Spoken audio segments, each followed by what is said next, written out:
Okay, so we're back, and I've got the paints all mixed up right, and as you can see, that's a slight grade lighter. And what I did was 5 parts of the light blue and 3.5 parts of the dark blue, and I kind of mix that together.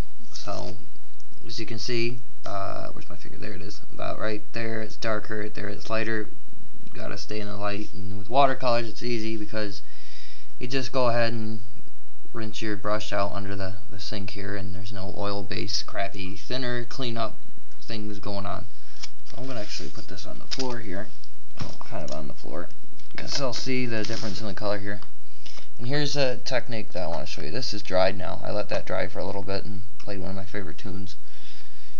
And here's the technique for this. It's all about the quickness and just doing it, the slightness. Now, I'm not doing the whole thing, as you can see, and I'm going to show you why. And yeah, this is going to get a little messy.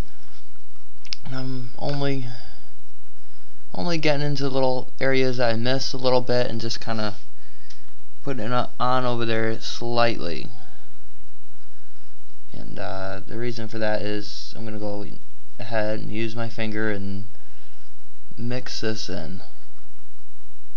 Here, I'll show you that right now. This is the messy part, but what I'm going to do is just, well, the finger's not doing it. Cotton swab then. Cotton swab is going to pick it up a little bit too. And it's a little late here, so not remembering everything perfectly, and I'm just going to go and put that all over the sides where I just painted. That's going to mix it in pretty good.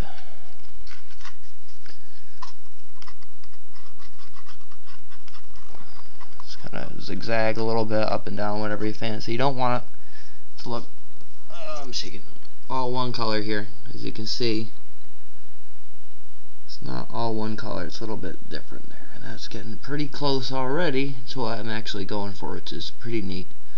So just kind of pick that up, turn that around. Hand makes a good window, doesn't it? Put it up like that, and repeat this process all over again quickly on this side here, and just kind of get a little bit on there. Of course, the windows are removed and everything, and there's no railing on this one. This, like I said, this is an old one. Some pieces are missing, and to save time, I'm going to do the top really quick too. Why not? Just kind of get that on there.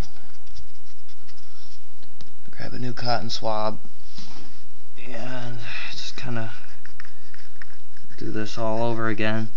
And this is important. It also early on brings up the age, because you don't want to keep going back and adding paint and removing paint and removing paint. That one lasted good. And doing that because you're going to start losing out on the detail. Now this is an HO. I like HO because they're small enough so you can have plenty of room. They're big enough to show all the detail. It just looks right with the detail. S gauge, all the other gauges, especially Z gauge and N gauge, is like, what's the point? But HO, you got it right. You know, once you get into the bigger guys, they look more like toys to me. I don't know. Someone's probably gonna say something nasty to me about that, but I have a right to my own opinion. And where the hell did I put my brush? There it is. Okay.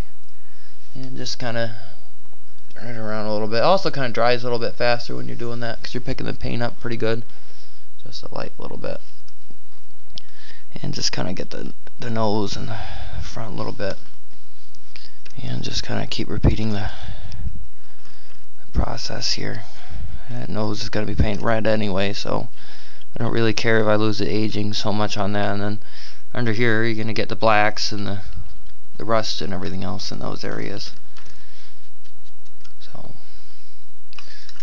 around, and now here that's going to be red too. Not too concerned about that, but to build it up right underneath the red, because as you know, watercolor mixes, we're just going to try and keep it uniform every step of the way where we're going here, and try and get that. Okay, and I'm going to pause this and let this dry for you.